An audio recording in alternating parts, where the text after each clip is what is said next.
केंद्र सरकार के नारी शक्ति वंदन कार्यक्रम को लेकर के जगह जगह कार्यक्रमों का आयोजन किया जा रहा है और इसी मौके पर PM college of excellence Mahakaushal college में भी कार्यक्रम का आयोजन किया गया। आपको बता दें कि सोमवार को नारी शक्ति वंदन पखवाड़े का आरंभ हुआ और इसमें वक्ताओं के व्याख्यान हुए। मुख्य वक्ता के तौर पर डॉक्टर निशा तिवारी रहीं। उन्होंने महिलाओं को आत्मनिर्भर बनने और अपनी प्रतिभा को पहचानने के लिए प्रेरित किया। वो बोली कि नारी केवल शक्ति नहीं बल्कि सृजन, संस्कार और समाज की आधारशिला है। वक्ता स्वामी विवेकानंद कैरियर मार्गदर्शन योजना की जिला नोडल अधिकारी राजलक्ष्मी त्रिपाठी ने भी अपने विचार व्यक्त किए और उन्होंने कौशल विकास की विभिन्न योजनाओं की जानकारी दी। इसके अलावा कटनी से पधारी हुई चित्रा प्रभात जी ने भी सरकार के द्वारा महिला सशक्तिकरण के लिए जो योजनाएं चलाई जा रही हैं उसके विषय में जानकारी दी। कार्यक्रम के संयोजक प्रोफेसर अरुण शुक्ल रहे और उन्होंने अपने उद्बोधन में नारी सशक्तिकरण, सामाजिक, शैक्षिक, सांस्कृतिक आयामों पर प्रकाश डाला। उन्होंने कहा कि नारी शक्ति समाज की आधारशिला है और समाज के सम्मान एवं सशक्तिकरण के लिए, राष्ट्र के विकास के लिए नारी शक्ति वंदन कार्यक्रम बहुत ज़रूरी है। आने वाले 25 अप्रैल तक यह कार्यक्रम लगातार कॉलेज में चलेगा और इसके साथ ही इस मौके पर कॉलेज के स्टाफ का भी पूरा सहयोग रहा। आज नारी शक्ति वंदन कार्यक्रम के अंतर्गत जो पूरे देश में मनाया जा रहा है, हाल ही में मोदी जी ने 35% महिलाओं को आरक्षण दिया है और भी जो सुविधाएं उनको दी गई हैं, उसी तारतम्य में आज पूरे प्रदेश में नारी शक्ति वंदन प्रोग्राम आयोजित किया गया हमारे महाविद्यालय प्रधानमंत्री एक्सीलेंस कॉलेज में, जिसमें 21 वर्षीय पूर्व प्राचार्य डॉक्टर निशा तिवारी को आज मुख्य अतिथि के रूप में यहाँ आमंत्रित किया गया। साथ ही विशिष्ट अतिथि के रूप में डॉक्टर राजलक्ष्मी त्रिपाठी, डॉक्टर चित्रा प्रभात जो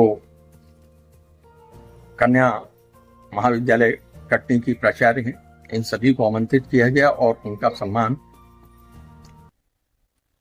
किया गया। और जिसमें निस्संदेह आज हमारे देश में और पूरे विश्व में नारी शक्ति का अपना स्थान है। अभी हाल ही में उन्होंने कहा कि यदि उस वार्ता में जो आज विश्व शांति के लिए जो युद्ध में मध्यस्थता करने वाले थे, उसमें कोई भी महिला का ना होना ही शायद इसकी असफलता है उस शांति वार्ता का, ये उन्होंने भी कहा। और हम लोग भी ये मानते हैं कि स्त्रियां और जो महिलाएं हैं वो निस्संदेह उनका मैनेजमेंट बहुत ही बेहतर होता है और ये प्राथमिकता हमारे वैदिक काल से ही चली आ रही है भारत में कि लगातार जो हमारे यहाँ महिलाओं का सम्मान और उनका शिक्षण, प्रशिक्षण, वेद ऋषाएं सभी कुछ हमारे वैदिक काल से चला आ रहा है और आज भी उनका यथोचित सम्मान हमारे समाज में है और आज इसीलिए यह कार्यक्रम आयोजित किया गया। नारी शक्ति वंदन पखवाड़ा के अंतर्गत आज नारी शक्ति के रूप में हम 3 नारियों के स्थान पर संपूर्ण नारी शक्ति का वंदन किया है। और सबसे बड़ी बात है, इस शक्ति को पहचानने का एक उपक्रम भी इस उत्सव के माध्यम से, समारोह के माध्यम से होता है। नारी वो शक्ति है जो पुरुष की प्रेरक है, पुरुष को राह दिखाने वाली भी है और पुरुष से प्रेरणा देने वाली भी है।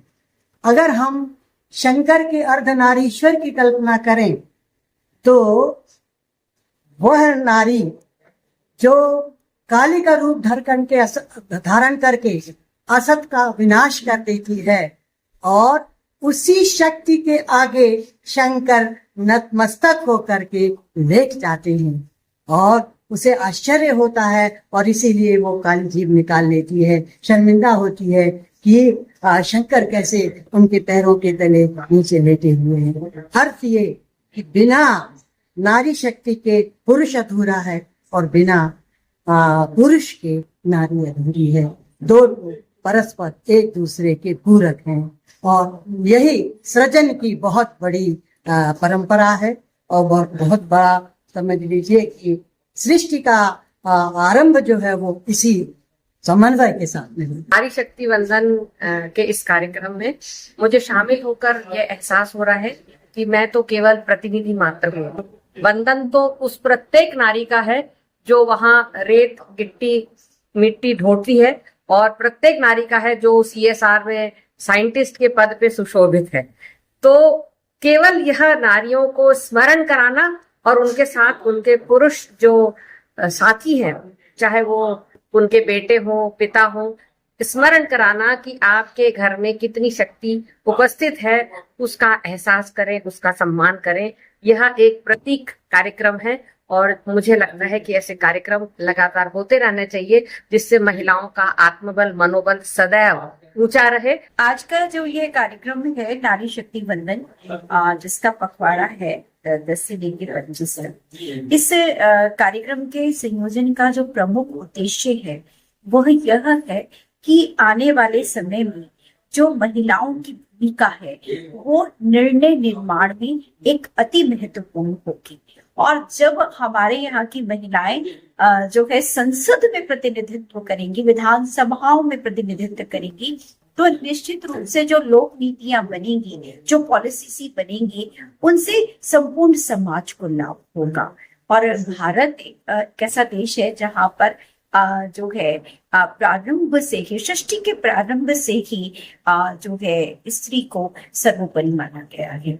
और इन्हीं उद्देश्यों से वेद उपनिषद सभी में जिस बात को उद्धृत किया गया है, तो आज ये इसका सशक्त उदाहरण है कि हमारे जो महिलाएं हैं वह जो है आज अंतरिक्ष तक है, सेना की कमान को भी संभाल रही है, और यहाँ तक कि जो हमारे प्रशासनिक निर्णय है उनमें भी उनकी महत्वपूर्ण भूमिका है।